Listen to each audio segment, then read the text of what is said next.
Assalamualaikum warahmatullahi wabarakatuh.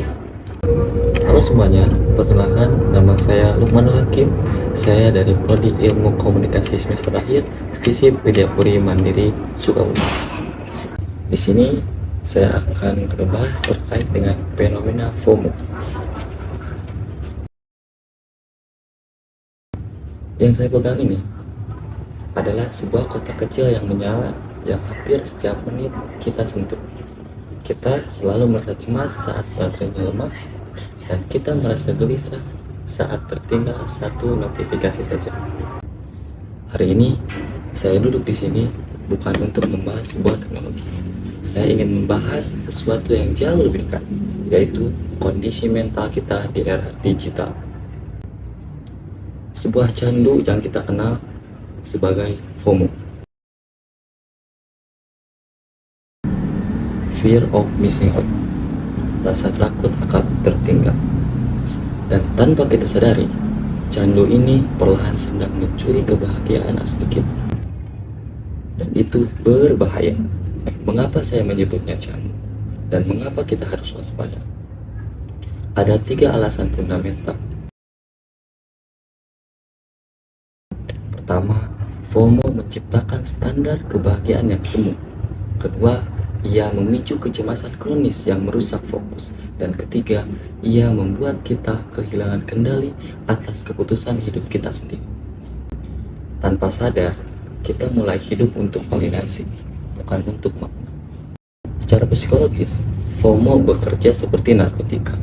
Setiap kali kita melihat orang lain bahagia, otak kita merasa terancam secara sosial. Kita terjebak dalam perbandingan yang tidak adil.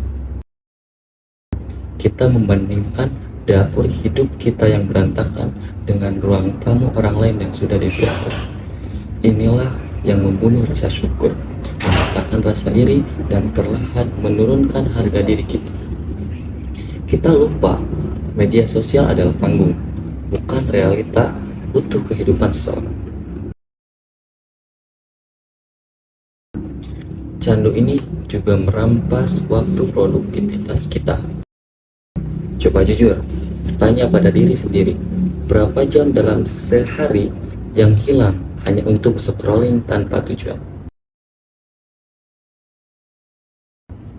Kita kehilangan fokus pada impian besar karena sibuk mengejar tren kecil yang bahkan akan basi dalam seminggu. Kita menjadi generasi yang tahu banyak hal, tapi tidak benar-benar ahli dalam satu hal pun. FOMO membuat kita hadir di mana-mana, tapi tidak benar-benar hadir di mana.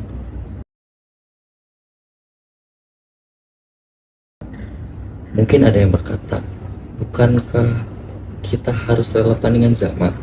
Benar, tapi ada perbedaan tegas antara menjadi relevan dan menjadi budak.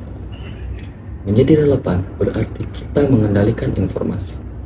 Menjadi budak FOMO berarti informasi dan validasi orang lain yang mengendalikan emosi kita. Teknologi seharusnya menjadi alat, bukan majikan. Sebagai penutup, saya mengajak kawan-kawan semua untuk berlatih dari FOMO menjadi JOMO.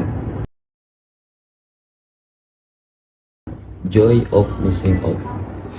Kebahagiaan saat berani berkata tidak pada tren yang tidak penting, pada notifikasi yang tidak berarti.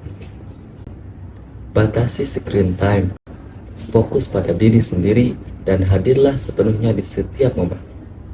Karena kebahagiaan sejati tidak ditemukan di layar orang lain, tapi di dalam diri kita sendiri.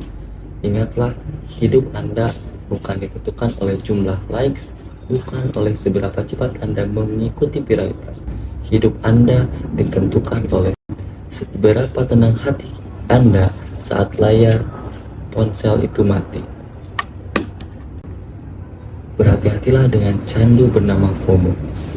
Jangan sampai saat sibuk mengejar hidup orang lain, Anda lupa menikmati hidup Anda sendiri. Bebaskan diri Anda sekarang sebelum candu ini mematikan jati diri Anda. Terima kasih. Wassalamualaikum warahmatullahi wabarakatuh.